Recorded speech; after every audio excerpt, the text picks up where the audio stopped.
Hello and welcome. Beautiful mind IAS का एक बेहद खास प्रोग्राम है, एसे गाइडेंस प्रोग्राम, जिसपे हम बात करते हैं एसे की। And today I am going to discuss one topic of essay that had been asked in BPSC examination, and this is PYQ. और इसको बाइलिंगुअल तरीके से ही डिस्कस करेंगे so that other students could understand this thing. देखो, अनेर धुनेर के राम रखवार, दिस इज द टॉपिक, है ना, जिसको हम डिस्कस करने वाले हैं। ये रीजनल फोक विजडम से लिया हुआ है, यानी कि जो लोकोक्तियां कहते हैं ना, जिसको उससे लिया हुआ है, और ये किसी फिलॉसफी को दिखाता है। फिलॉसफी क्या है कि जिसका कोई नहीं है उसका रखवाला भगवान है, उसकी देखभाल करते हैं भगवान। तो अनेर धुनेर के राम रखवार, राम के भरोसे चलता है उनका सब कुछ, है ना। अब ये फिलॉसफी है, और इस फिलॉसफी को आपको देखते हुए बताना है आपको कि क्या है, मतलब इसकी फिलॉसफी में कितनी सच्चाई है। फिलॉसफिकल चीज़ों को आप केवल फिजिकल तरीके से नहीं समझ सकते। तो ऐसे को लिखने के लिए ये अप्रोच नहीं होना चाहिए कि टीचर डिक्टेट करेंगे और मैं उसको बस लिखता जाऊँगा। ऐसा कभी नहीं हो सकता, आप कभी भी नहीं लिख पाओगे। फिर आपको एक साइकोलॉजी की भाषा में कहते हैं मेटा कॉग्निटिव स्किल, मतलब ऐसा स्किल डेवलप करना होगा जो आपको सोचने का तरीका बताएगा कि जैसे एब्स्ट्रैक्ट चीज़ें हैं, ऐसे कोई फिलोसफिकल चीज़ें हैं, उसको कैसे सोचना है उसमें। तो मैं 5 मिनट के अंदर मैं यही बताने की कोशिश करूंगा इसको आप कैसे सोचेंगे। देखिए, सबसे पहले तो आप इसके मीनिंग को एलोबरेट करो कि अनेर धुनेर के राम रखवार मतलब क्या हुआ। हमने वह भी बताया कि मतलब इसका मतलब है कि जिनका कोई नहीं है उसका भगवान है। इस ये है क्या, मतलब एक कोई फैक्ट है या एक विश्वास है। तो जितनी भी फिलॉसफी होती है ना कहीं वो विश्वास को दिखाता है। तो this is a folk wisdom, और ये बिलीव्स को दर्शाता है। तो इसको आप कहना है ऐसा बिलीव्स जो मेटाफिजिकल ज़्यादा है, मतलब आप उसको भौतिक चीज़ों से बहुत ज़्यादा जांच परख नहीं कर पाएंगे। तो इसको आप एलोबोरेट कर दिया आपने, है ना। अब आप कोई ऐसा देखो कि इंट्रोडक्शन क्या लिख सकते हो, आप उसी को स्टार्ट कर लेंगे, जैसे कि जैसा कोई नहीं, जिसका कोई नहीं है उसका हो रहा हूँ। तो विश्वास ही तो है, विश्वास है इंडिविजुअल। ये एक ऐसा फोक विजडम से लिया हुआ है, लेकिन इसका इंटरप्रिटेशन यानी कि उसकी जो अ, कैसे आप उसको लेते हैं वो इंडिविजुअल पे निर्भर करता है। जैसे गरीबी में रहने वाले लोग जिनका कोई साधन नहीं, तो वो जो मैंने देखा है कि मुझे पूरा विश्वास है, कई लोग बोलते हैं कि भगवान भूखा जगाता है लेकिन भूखा सुलाता नहीं है।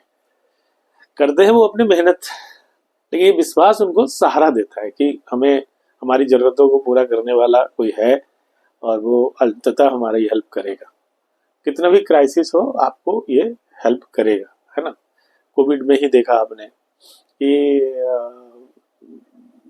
बड़े बड़े लोग जो है भी सफ़र किए, और हर तरह के तबके के लोग सफ़र हुए। लेकिन उसमें जो है बड़े वाले लोगों के लिए तो हॉस्पिटल बहुत काल मिल गया किस तरीके से।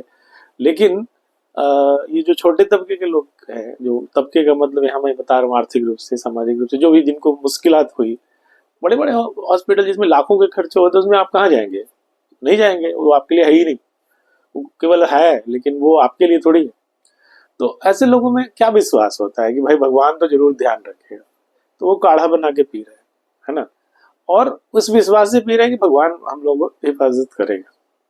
हेल्प करने में भी कई लोग जो ज्यादा साइंटिफिक है वो दुबक गए, लेकिन जो ऐसे लोग हैं जो कहते हैं ना कि जिसका कोई रखने वाला नहीं हो, वो ज्यादा इम्पैथी दिखाए और लोगों को बढ़ चढ़ के हिस्सा किया। हम ये नहीं कह रहे कि जो अफ्लुएंट थे उन्होंने नहीं हेल्प किया, लेकिन जो डर और जो कहते कंपैशन उन्होंने दिखाया कि भाई डर होने के बाद भी कि हमें भी हो सकता है, तो वैसा क्यों कर पाया, क्योंकि उनके जो विश्वास की अरे कुछ नहीं, भगवान सबका अच्छा करेगा और हमें लोगों की मदद करनी चाहिए। तो ये जो उनका जो आप हीरोइज्म देख रहे हो आप, उसके पीछे भी वो विश्वास है कि अगर अनेर धुनेर के राम रखवार। तो कई ऐसे देखा कि लोग जो है रिक्शे पे बिठा गए। मैं एक कोविड में वैसे मुश्किल होता है कि जाना, तो मैं देखा एम्स से इनफैक्ट जाना था पेशेंट को दूसरे हॉस्पिटल में, तो ऑटो वाला बैठा हुआ, अब वो मतलब हाँ लिख चलेंगे, सिंपल एक मास्क लगाया हुआ है, कितना प्रोटेक्ट कर रहा है मुझे नहीं मालूम, लेकिन कितनी दूरी होती है पीछे की सीट में। मैं रियल एग्जांपल दे रहा हूँ, तो इसको एग्जांपल के तौर पे आप लिख सकते हैं ऐसे चीजों को। तो उनका जो है कि भाई मेरे एक तो मुझे कमाना भी है और प्लस हमारी रक्षा भगवान करेगा, ऐसा क्या है।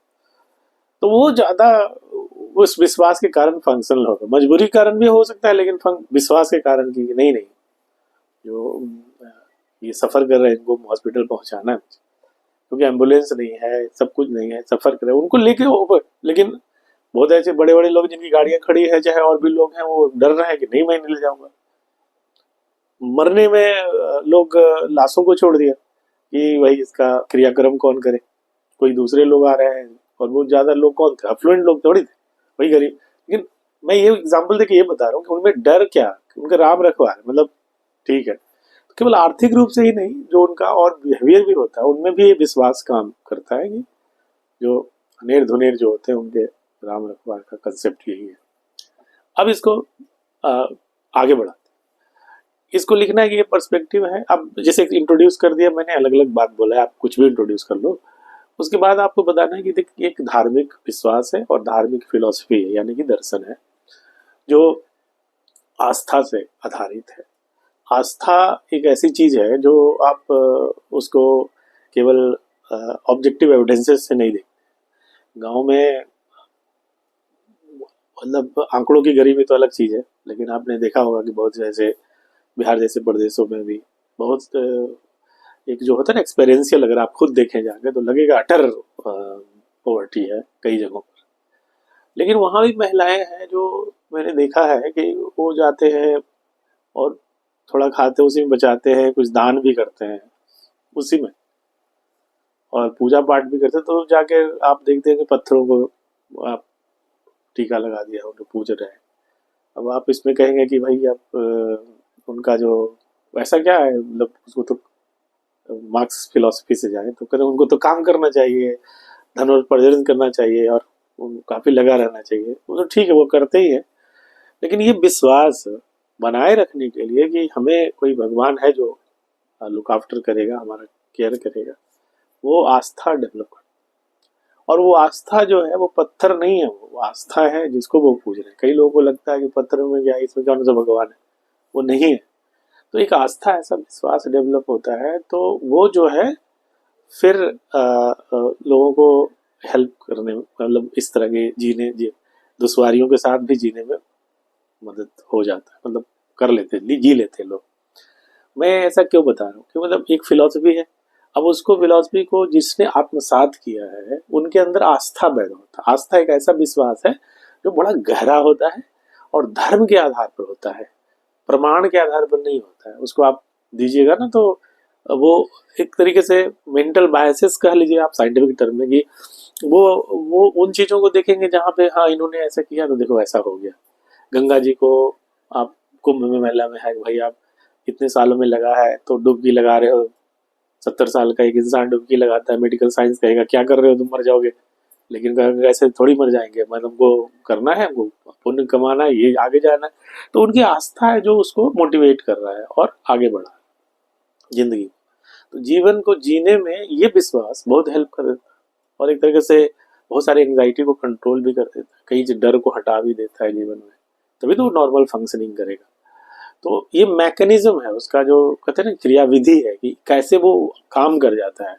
तो पहला है कि फिलोसफी कि अनेर दुनेर के राम रखवार, उससे निकलने वाला ये बिलीव्स, ये बिलीव्स है, और बिलीव्स ये काम कैसे करता है वो मैं बताया जा रहा हूँ इतनी देर। मैकेनिज्म जो कहते हैं इसको, मेडिकल साइंस का एक जर्नल है लैंसेट, उसमें भी रिपोर्ट हुआ है ये चीजें, और आप खुद भी डेटा एनालिसिस कर सकते हो कि जो लोग में धार्मिक आस्था होता है वो लोग कम डिप्रेस होते हैं। अफ्लुएंस की बात नहीं कर रहा हूँ कि वो कितना धनीवान है, ज्यादा तो धनी लोग ही डिप्रेस हो रहे हैं। तो ये मैं कह रहा हूँ कि फिजिकल कंडीशन ही केवल डिसाइड नहीं करता कि आप उसको लेते कैसे, और जब आप लेते हैं तो उसके बीच में वो इंटरप्रेट करते हैं। लेते कैसे का मतलब यह है कि कोई भी चीजें आपके साथ घटना होगा, जैसे आपके कुछ हानि हो गया तो उसको आप कैसे लेते? भगवान ने ठीक ही किया। तो एक आस्था से निकल के दूसरा जुड़ा हुआ होता, एक एक्सियम जुड़ा हुआ है दूसरे चीज से, कि जो होता है जो अच्छा ही होता है। पहला है भगवान सब ख्याल रखेगा, भगवान जो कर रहे हैं अच्छा ही कर रहे हैं। ये विश्वास लोगों को एक पूरा फ्रेमवर्क देता है जीने के लिए, है ना।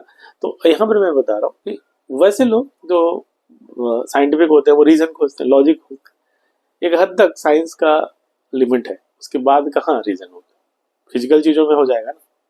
लेकिन जो फिलोसफिकल चीजें हैं उसमें रीजनिंग कहाँ मिलेगा ज्यादा उसमें, वहां पे जैसे जीवन में विश्वास है, भगवान है कि नहीं, आप कैसे कर लो प्रूफ लॉजिक से, एविडेंसेस कहाँ से लाओगे? तो जैसे ही आस्था वैसे मान रहे हो, अगर आप मानते हो नहीं है तो नहीं है, और है तो है। ये जैसा मतलब आपका पर्सपेक्टिव रहा। तो ये विश्वास कि अनेर दुनेर के राम रखवार, ये या भगवान अच्छा ही करेंगे हमारे साथ, ये सब मिला हुआ जो मिश्रित जो विश्वास वो मेडिकल साइंस का एविडेंसेस है कि इसका इम्प्लीकेशंस है ना। अगर आप एविडेंसेस खोज रहे हो तो कि हाँ कम डिप्रेस होते हैं, ऐसे लोग का रेजिलियंस ही काफी होता है। रेजिलियंस मतलब ability to bounce back from the suffering. जैसे कोई घटना दुर्घटना हो गया तो आप उसमें कितना जल्दी उस ट्रॉमा से बाहर आते हैं।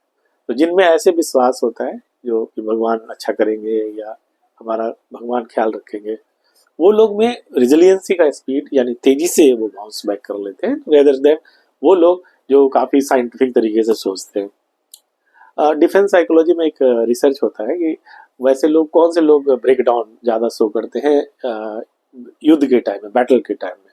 Those who have some religious belief they are less vulnerable, वो ज्यादा लड़ते हैं। और जो खूब रीजनिंग करते हैं, जैसे वो कहेंगे कि जो बुलेट पे मेरा नाम नहीं लिखा है वो हमें टच नहीं करेगा, ये तो विश्वास ही है ना, बुलेट पे नाम लिखा थोड़ी हो। या ताबीज पहन लिया आप मुझे टच नहीं करेगा, ये विश्वास है, धार्मिक आस्था है। और मैं सपोज मैथमेटिशियन और लॉजिक करूंगा तो बोलेंगे बुलेट प्रोबेबिलिटी कितनी है, अगर 100 बुलेट आ रहा है उधर से तो what is the probability to get hit by that bullet, तो मैं देखूंगा अरे चांसेस तो है मरने का। तो बहुत ही डर पैदा होता है। तो ऐसे लोग ज्यादा ब्रेकडाउन शो करते हैं जिनमें आस्था की कमी होती है। ये क्या मैंने बोला, इतने फ्रेमवर्क में ये समझाया मैंने कि अनेर दुनेर के राम रखवार एक विश्वास है, एक आस्था है। और इस आस्था से जुड़ा हुआ और भी आस्था जन्म लेती है, विश्वास जन्म लेती है, एक सिस्टम बन जाता है, बिलीफ सिस्टम बन जाता है। उस बिलीफ सिस्टम के आधार पर लोग जीते चले जाते हैं और उनको उस तरह के एविडेंसेस भी मिलते हैं, क्योंकि एक बायस हो जाता है दिमाग में। ठीक है, इसको आप सही और गलत में नहीं साबित कर सकते। जैसी आस्था है, जैसी रही भावना, जैसी कहते नहीं, वही प्रभु प्रभु मूरत तीन देखे थे, वही जैसा है वैसा दिखेगा आपको। भगवान मानते हो तो भगवान दिखेंगे, तो नहीं मानते तो नहीं दिखेंगे, ऐसी बात। और ये वाला पॉइंट को आपको पूरा लिख देना है। उसके बाद आप देखेंगे कि रियलिज्म का पर्सपेक्टिव या रैशनलिज्म का पर्सपेक्टिव क्या कहता है। ये वो ठीक है, भगवान गरीब अमीर वगैरह के राम रखवारे होते हैं, अच्छी फिलॉसफी है और इससे जीवन जीने में आसानी होती है। लेकिन आप ये भी देखेंगे रियलिज्म की, भाई कई ऐसे जो प्रॉब्लम है वो मैन मेड है। वहां पे भगवान ध्यान देंगे कि सरकार ध्यान देगी। जैसे कि पैसे का डिफरेंस है, कार्ल मार्क्स कहता है ये तो सोसाइटी का बनाया हुआ है, हैव एंड हैव नॉट्स के बीच में जो गैप है, तो सरकारें जिम्मेदार है, भगवान रिस्पॉन्सिबल कैसे है, वो ध्यान रखे, लड़ना पड़ेगा आपको उसके लिए। तो मैंने कहा रियलिज्म या रैशनलिज्म से अगर आप फिलोसफी के फ्रेमवर्क में जाए तो वो तो कहते हैं कि सांसारिक चीजों में एक प्रॉब्लम के लिए भगवान को क्यों ला रहे हो आप, यहाँ पर तो बिल्कुल मैनमेड है ये सर, ये हैव एंड हैव नॉट्स की लड़ाई है। तो इसमें राम रखवारे हैं या सरकार रखवारे हैं हमारे, इस सरकार की पॉलिसीज को बदलो और देखोगे आप फ्रेंच रिवोल्यूशन होता है, अमेरिकन रिवोल्यूशन होता है, इंडिया में होती है रिवोल्यूशन। यही तो था कि भाई जो भगवान करते, दिस वर्ल्ड इज जस्ट, भगवान का किया, अंग्रेज लोग को इतना दिया है ताकत, दो शासन। गांधी जी इसी पे तो चोट कर रहे थे कि तू तो ठीक है, गांधी जी कम धार्मिक थे क्या? क्यों कि ये क्या विश्वास हुआ कि तो लोग आके हम पे एट्रोसिटी करेगा, हमको दबाएगा, हमको गुलाम बना के रखेगा और हम कहेंगे भगवान ख्याल रखेंगे सब चीज को, हमें लड़ना होगा उसके लिए। तो ये सब आप चीजें देखें, इसको हम पहला फिलोसफी जो था वो धार्मिक था, आस्था से जुड़ा हुआ था। उसका जो मैंने ये कहा कि रियलिज्म और रैशनलिज्म से आप इसको एक क्रिटिकल एंगल दे सकते हैं। और एक है इंडिविजुअलिज्म, है ना, उसके नीचे कि भाई आप अमीर है या गरीब है, या सक्सेस फेलियर एग्जाम में होता है जैसे, तो अनेर धुनेर मतलब जिसका कोई नहीं है या मतलब हेल्पलेस है, ठीक है। तो आग उसमें जो कमियां हैं उसके कारण जो सफरिंग है या उसके कारण जो सक्सेस फेलियर है, जो उसके लिए जिम्मेदार कौन है? इंडिविजुअलिज्म कहते हैं आप हो। आप खुद मानो ना इस चीज को कि आप में जरूर कोई कमी होगी। जब तक आप ये नहीं मानेंगे कि हमारे अंदर की कुछ कमी है जो चीजों को खराब कर रही है, तब तक आप उसको करेक्ट करने की कोशिश नहीं करेंगे। यानी एक साइकोलॉजी में इसको कहते हैं लोकस ऑफ कंट्रोल, मतलब आप कहाँ मानते हैं कि चीजें कंट्रोल होती है, बाहर या अंदर। तो अगर अनिल दुनिया के राम रखवार तो भर सब कुछ भगवान करेंगे तो आप तो पैसिव बन सकते हो, ईडल बन सकते हो केवल।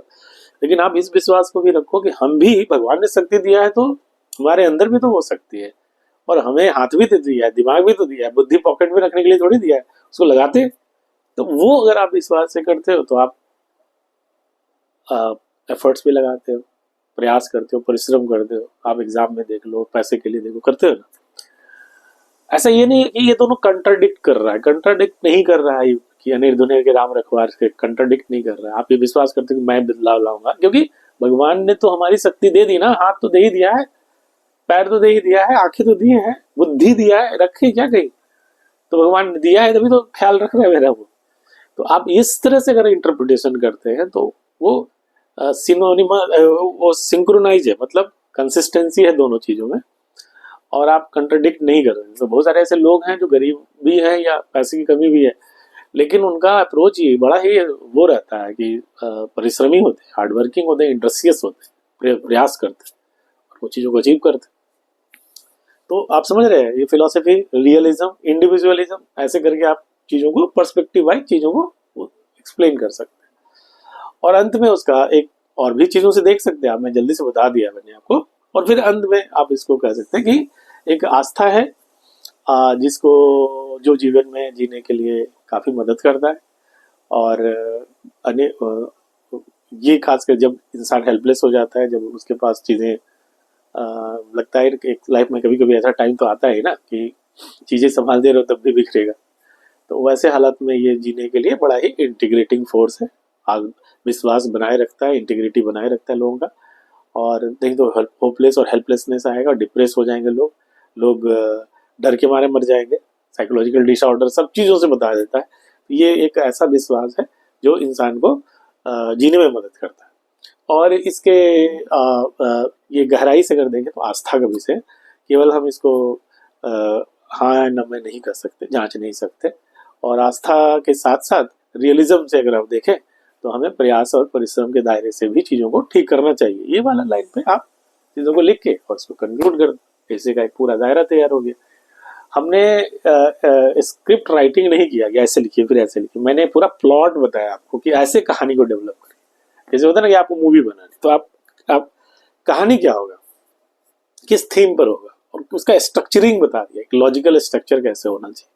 अब उसमें डायलॉग क्या लिखेंगे ना, वो अपने अनुभव से आप लिखिए। आप हिस्ट्री बैकग्राउंड हो, ज्योग्राफी हो, साइकोलॉजी हो, पॉलिटिकल साइंस हो, इंजीनियरिंग, अपने बैकग्राउंड से अपने अनुभव से लिखिए, फ्लो में लिखिए, कोई डरने की जरूरत नहीं। देखो आप बहुत अच्छा इससे लिख पाओगे। और जैसे खाना बनाने में एक दो बार गलतियां होती है, फिर सीख जाते हो। साइकिलिंग में गिरते पड़ते हो, सीख जाते हो। वैसे आप इसको भी कर सकते हो। तो बहुत ही बड़ा चीज़ है, इसको आप लिख सकते हैं और बहुत ही आसानी से लिख सकते हैं। ये एक स्किल है, इसको आप डेवलप कर सकते हैं। Thank you very much.